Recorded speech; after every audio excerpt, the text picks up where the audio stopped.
બીજી વાત ભગવાન કૃષ્ણ કહે છે, માણસ દુખી થાય સુખી થાય પોતાના કર્મને લઈને.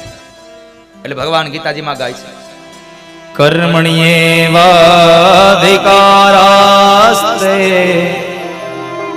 મહાફલેષુ કદાચન. કર્મણ્યેવાધિકારાસ્તે મહાફલેષુ કદાચન. માણસ કર્મથી સુખ પામે, કર્મથી દુઃખ પામે છે. અને કર્મ કર્યા વગર કોઈ દિવસ કોઈનો છૂટકો નથી. આ દુનિયાનો સામાન્ય મનુષ્ય હોય તો ભલે, અને આ દુનિયાનો મહાપુરુષ હોય તો ભલે, ભગવાન કહે છે કર્મ કરશે એને જ મુક્તિ મળશે, નકર નહીં મળે. કર્મ કેવું? શું કર્મ? કર્મ એટલે તમે પૈસા મેળવો એ કર્મ નથી, પણ પૈસા મેળવી અને તમે કોઈકને ઉપયોગી બનો એ તમારું કર્મ છે સાહેબ, એ તમારું સદકર્મ છે. સત્કર્મ કરો. સત્કર્મથી માણસ પુણ્યને મેળવે છે. ત્યારબાદ આ સૃષ્ટિના ઉત્પન્નની કથા બતાવી છે. મૈત્રેય મહારાજ કહે છે, વિદુરજી મહારાજ, આ સૃષ્ટિ ઉપર કર્મને આધીન બધું થતું રહે છે. બાપજી, આ સૃષ્ટિને આ કર્મને, કર્મ અને આ સૃષ્ટિ, હા, આ સૃષ્ટિ ભગવાન નારાયણે સર્જન કર્યું છે. નાભીમાંથી એક કમળ ઉત્પન્ન કર્યું, કમળમાં 4 મુખવાળા બ્રહ્માજી ઉત્પન્ન કર્યા, અને બ્રહ્માજીને આજ્ઞા આપી કે જાઓ તમે મનુષ્ય સૃષ્ટિની રચના કરો, સજીવ સૃષ્ટિની રચના કરો.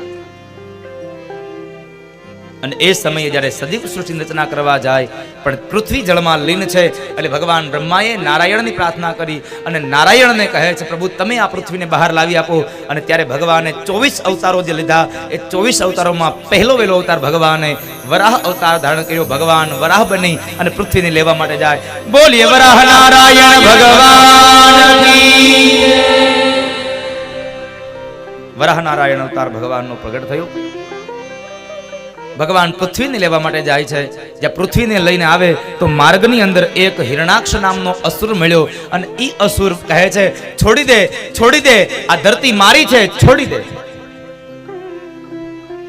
ભગવાન કહે છે, હજી આને બહાર લઈને ગયો નહીં ત્યાં તો મીંડો કેવા મારી છે, મારી છે, મારી છે. અને આપણે એ જ કરીએ છીએ ને આ દુનિયામાં. જુઓ, આ શેઠે ઉભા રહ્યો, સામે ઓલો શેઠો દેખાય ત્યાં સુધી મારી. મહાપુરુષો કહે છે, મારું હોય ને ભેગું આવે, બાકીનું બધું અહીંયા પડ્યું રહે. તો આપણે ભેગું કઈ આવતું નથી. સ્વામિનારાયણ સંપ્રદાયમાં મહાપુરુષો સંત કહે છે, મારું મારું કરીને ધન મેળવ્યું રે, મારું મારું કરીને ધન મેળવ્યું રે, હે મારું મારું કરીને ધન મેળવ્યું રે, મારું કરીને ધન મેળવ્યું રે, એમાં તારું નથી તલ ભારયંત કાળે, સગું નથી કોયનું રે, એમાં તારું એમાં કોઈનું નથી સાહેબ આ દુનિયામાં.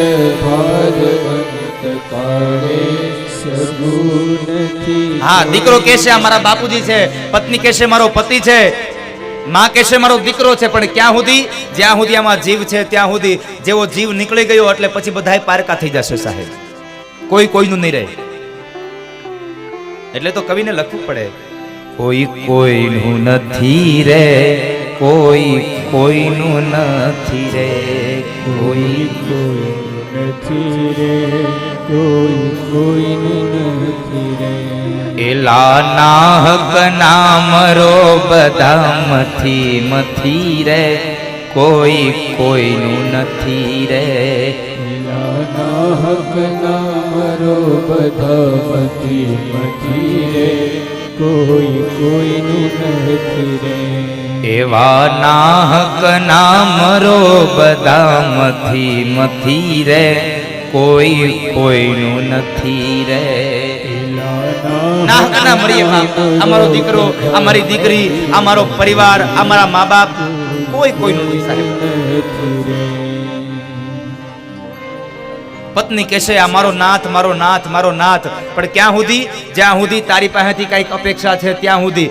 જેવી તારી પાસેથી અપેક્ષા પૂરી થઈ એટલે નાથ મટી જઈશ તું. તારું પતિ જશે સાહેબ, કઈ નહીં આવે ભેગું. કોઈકના બંધનમાં રહેવું એના કરતા સાહેબ સ્વાધીનતાનો અનુભવ કરો. સ્વાધીનતાને તમે સાહેબ આનંદ માણો. એક ઊંટ હતો, તમારે મને પ્રસંગ આવ્યો કહી દઉં તમને. એક ઊંટ હતો, ઊંટને એના માલિકે બાંધ્યો હતો, પણ એ માલિકના બંધનમાંથી છૂટી ગયો અને ઊંટ દોડવા લાગ્યો. દોડતો દોડતો દોડતો એટલો દોડ્યો કે જંગલ પૂરું થયું અને અંતે સામે જે આવે ને ત્યાં એક નદી આવી ગઈ, જળ આવી ગયું. બધું સુમસાન પડ્યું છે, માત્ર જળ છે, દૂર સુધી રેતી દેખાય છે. હવે થયું એવું કે અહીંયા આવ્યો, દોડતો દોડતો આવ્યો, પાણી પીધું, પણ એને હવે ભૂખ લાગી છે. એક દિવસ, બે દિવસ ગયા, બહુ ભૂખ લાગી. ચારે બાજુ નજર કરે, ક્યાંય કોઈ વૃક્ષ નથી, ક્યાંય કોઈ ફળ નથી, કોઈ જગ્યાએ ઘાસ નથી. શું ખાવું? બસ પાણી છે, નકરું માત્ર પાણી છે.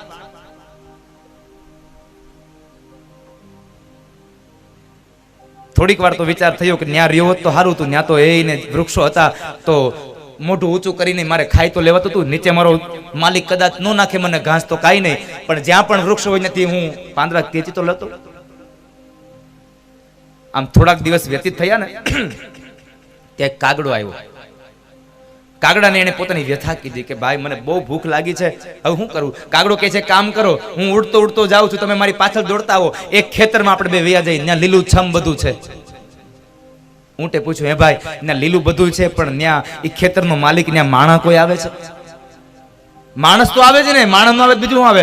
અને ત્યારે ઊંટ બોલ્યો છે, માણસ જો ત્યાં આવતો હોય ને તો મારે ભલે અહીંયા ભૂખ્યું રહેવું પડે, પણ મારે ત્યાં નથી આવું, કારણ વળી પાછો મને બાંધી લેશે. એટલે મારો કહેવાનો ભાવાર્થ છે કે આ જીવાત્માને કામ, ક્રોધ, આ લૌકિક વાસનાઓમાં બંધાવા કરતા સાહેબ ભક્તિની અલૌકિક ધારાની નદી પાસે ઊભું રહી અને ભૂખ્યા રહેવું સારું છે. ભક્તિની અલૌકિક ધારામાં સ્વાધીનતાનો અનુભવ કરો સાહેબ. તમે સ્વાધીનતા રહો, સ્વાધીનતાનો આનંદ માણો. મારું મારું કરીને ધન મેળવે, પણ એમાં કોઈનું કાંઈ નથી સાહેબ, કોઈ હારે આપતું નથી કાંઈ. અને અંતે હિરણાક્ષને ભગવાનને સમજાવ્યો પણ ન સમજ્યો. ભગવાને હિરણાક્ષને માર્યો. એટલે વિદુરજી મહારાજે પ્રશ્ન કર્યો, બાપજી આ હિરણાક્ષ કોણ? તો કહે છે દિતિનો પુત્ર. અરે બાપજી આ દિતિ તો દેવોની માતા છે, છતાં અસુર કેમ થયા? તો કહે છે સાંભળો, એક વખતના સમયે દિતિ અને કશ્યપ બેવ બરાબર આશ્રમમાં બેઠા છે અને સંધ્યાનો કાળ છે, અને સંધ્યાના સમયે દિતિના મનની અંદર કામ પ્રવેશ કર્યો. દિતિના મનમાં કામ પ્રવેશ કરી ગયો અને કામને લઈ અને સંધ્યાના કાળે દિતિએ કહ્યું કશ્યપને કે હવે મારે કામ ભોગવવો છે. કશ્યપ ના પાડે છે કે દેવી આ સંધ્યાનો સમય છે અને સંધ્યાનો સમય ભોગ ભોગવવાનો નહીં, ભજન કરવાનો સમય છે. સંધ્યાના કાળે ભજન કરવું, કારણ સંધ્યાના કાળે બે દેવતાઓ દુર્બળ બન્યા હોય છે. બે દેવ દુર્બળ બને છે, મનના દેવ ચંદ્રમા અને બુદ્ધિના દેવ ભગવાન સૂર્યનારાયણ. આ બે દુર્બળ બને છે. માટે સંધ્યાનો સમય હોય ત્યારે તમારે ભોગ ન ભોગવવો, ભોજન ન કરવું, પણ ભજન કરવું. ભોજન નહીં, ભજન કરવું. પણ આપણે આખો દી રામજી મંદિરે બેહીએ અને સામેથી બરાબર આમ પૂજારી બાપુને આવતા જોઈ જાય એટલે હાલો હાલો વાણું ટાણું થઈ ગયું. અહીંયા આરતી થાય ને આપણે ઘરે જમવા બેસી જઈએ. મહાપુરુષો કહે છે સંધ્યાના સમયે ભજન કરવું, ભોજન ન કરવું. છતાં પણ એને કામને ભોગવો અને કામને લઈ અને 4 પ્રકારના દોષ લાગ્યા. પેલો દોષ સમયનો દોષ. સમયનું બહુ મહત્વ છે આ દુનિયામાં. સમયનો એક મહત્વ છે, એક પાત્રનું મહત્વ છે. જેવો જેવો સમય હોય ને એવું વર્તન કરાય. સમયમાં સમજો કે એક વખત શ્રી સ્વસ્તે શ્રી ગણેશાય નમઃ અને રામ બોલો ભાઈ રામ, આ બે ભગવાનના જ નામ છે. પણ લગ્ન હોય ત્યાં કોઈ દી બોલાય રામ બોલો ભાઈ રામ? ન બોલાય. તો કોક મરી ગયો ના એમ ન કહેવાય સ્વસ્તે શ્રી ગણેશાય નમઃ, સ્વસ્તે શ્રી ગણેશાય નમઃ. જે સમયાંતરે જે વસ્તુ સારી લાગતી હોય એ જ કરાય. બીજી વાત, પાત્રની બહુ મહત્વતા છે, માણસની બહુ મહત્વતા છે. આપણો અંગત મિત્ર 3-4 વર્ષથી જુદો પડી ગયો હોય અને આપણે એને મળ્યા ન હોઈએ અને 3-4 વર્ષ પછી મળે ને તો આપણે ગળે મળીએ અને એની પીઠ થાબડીને કહીએ, અરે ભલા માણા તું 3-4 વર્ષે મને મળ્યો. મિત્ર મળે તો પીઠ થાબડીને તમે કહી શકો, પણ એ જ જગ્યાએ કોઈ આવા મહાપુરુષો આપણને 3-4 વર્ષ પછી મળે ને તો એનો વાહો થાબડી ન કહેવાય. અરે તમે તો મને 4 વર્ષે મળ્યા, એના ચરણમાં વંદન કરીને કહેવું પડે, બાપજી તમે તો મને 4 વર્ષે દર્શન આપ્યા. કારણ પાત્રનું મહત્વતા છે આ દુનિયામાં, પાત્રનું મહત્વ છે દુનિયામાં.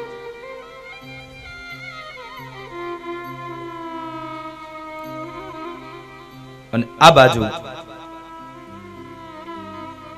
સમયનો દોષ લાગ્યો, મન ઉપરનો સંયમ ગુમાવ્યો એટલે દોષ લાગ્યો, પતિની આજ્ઞાનું ઉલ્લંઘન કર્યું એનો દોષ લાગ્યો, અને છેલ્લે ચોથો દોષ શિવ અને ભવાનીનો અપરાધ થયો સંધ્યાના સમયે. એટલા માટે શિવ અને ભવાનીનો પણ અપરાધ થયો. આ 4 દોષને લઈ અને દિતિના ઉદરની અંદર 2 બાળકો આવ્યા, પણ અસુર આવ્યા. આ 2 બાળકો કોણ?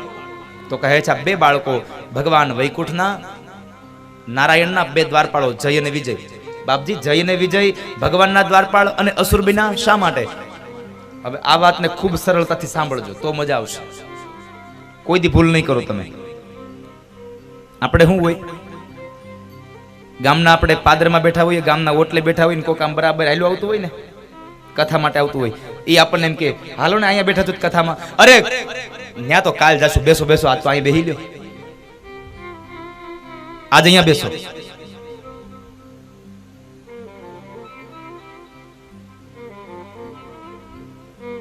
ધર્મના કાર્ય માટે કોઈ માણસ ચાલ્યો જતો હોય અને એને રોકવો એટલે સમજો તમે અસુર યોનિના માણસ છો, જે ભગવાનના કાર્ય તરફ જાય છે. સનત કુમારો ભગવાન નારાયણના દર્શન કરવા માટે આવ્યા અને જય અને વિજય ન જવા દીધા, એટલે જય અને વિજય એને શાપ આપી દો. જય અને વિજય શાપ આપ્યો કે તમે જય અને વિજયને શ્રાપ મળ્યો કે તમે અમને ભગવાન સુધી જવા માટે રોક્યા છે, માટે અમે તમને શાપ આપીએ છીએ કે જાઓ તમે અસુર યોનિના થઈ અને જન્મ લેશો, અસુર યોનિમાં તમે જન્મને પામશો. ભગવાન આવ્યા છે, ભગવાન કહે છે સંત કુમારો આને મુક્તિ કેમ મળે? તો કહે છે જો ભાવથી ભજે તો 7 જન્મે અને વેર રાખે તો 3 જન્મે. જય અને વિજયે વેર ભાવ રાખ્યો અને ભગવાને એને 3 જન્મમાં મુક્તિ અપાવે. ભગવાનના 4 જન્મ, જય વિજયના 3 જન્મ. જય અને વિજયનો પહેલો જન્મ હિરણાક્ષ અને હિરણ્યકશ્યપુ, બીજો જન્મ રાવણ અને કુંભકર્ણ, ત્રીજો જન્મ દંતવક્ર અને શિશુપાલ. ભગવાનના 4 જન્મ, પહેલો જન્મ વરાહ અવતાર, બીજો નૃસિંહ, ત્રીજા રામ અને ચોથા કૃષ્ણ. રામ અને કૃષ્ણ. ભગવાનના ધામ સુધી ભગવાન પાસે જનારો માણસ, ભક્તિ કરનારા માણસને રોકવાથી આપણે અસુર યોનિમાં જન્મ પામીએ છીએ. એટલે આમાં ક્યારેય સંશય નથી, માટે કોઈ દિવસ કોઈને રોકવા નહીં, ક્યારેય કોઈને રોકવા નહીં.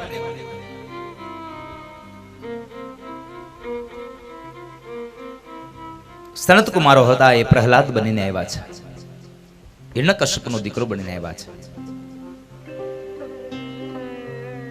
ભગવાને હિરણાક્ષને મારી અને ધરતીને લાવી શેષ નારાયણની ફણાઓ પર પ્રસ્થાપિત કરી અને બ્રહ્માને કહે છે કે જાઓ બ્રહ્મા, હવે તમે આ જગતની ઉત્પત્તિ કરો. આ જગતની ઉત્પત્તિમાં એમણે સનત કુમારોની રચના થઈ, માનસ પુત્રની રચના થઈ, કોઈ સંસાર ન ચલાવ્યો. ત્યારે મનુ મહારાજ અને શત્રુપા રાણીનું એને સર્જન કર્યું અને એ જોડલાએ સંસારને ચલાવ્યો.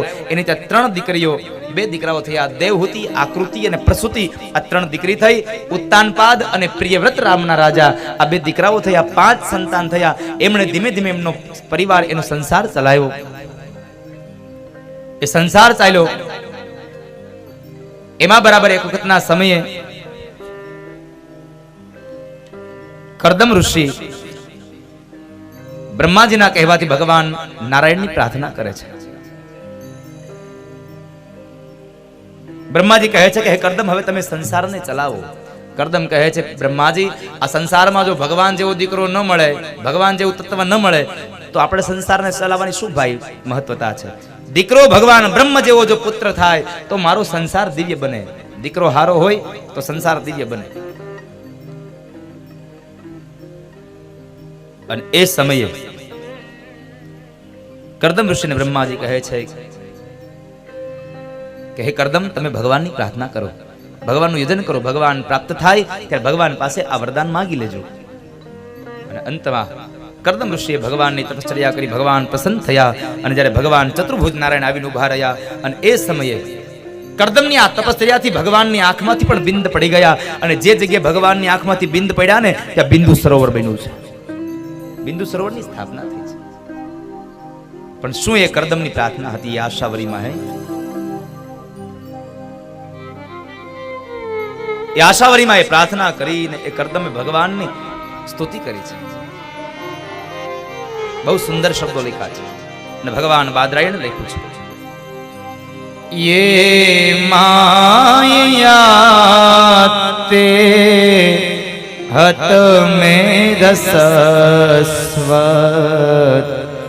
पादारविंदम भव सिंधु पोतम उपासते का मलवायते श्याम राशिषकामा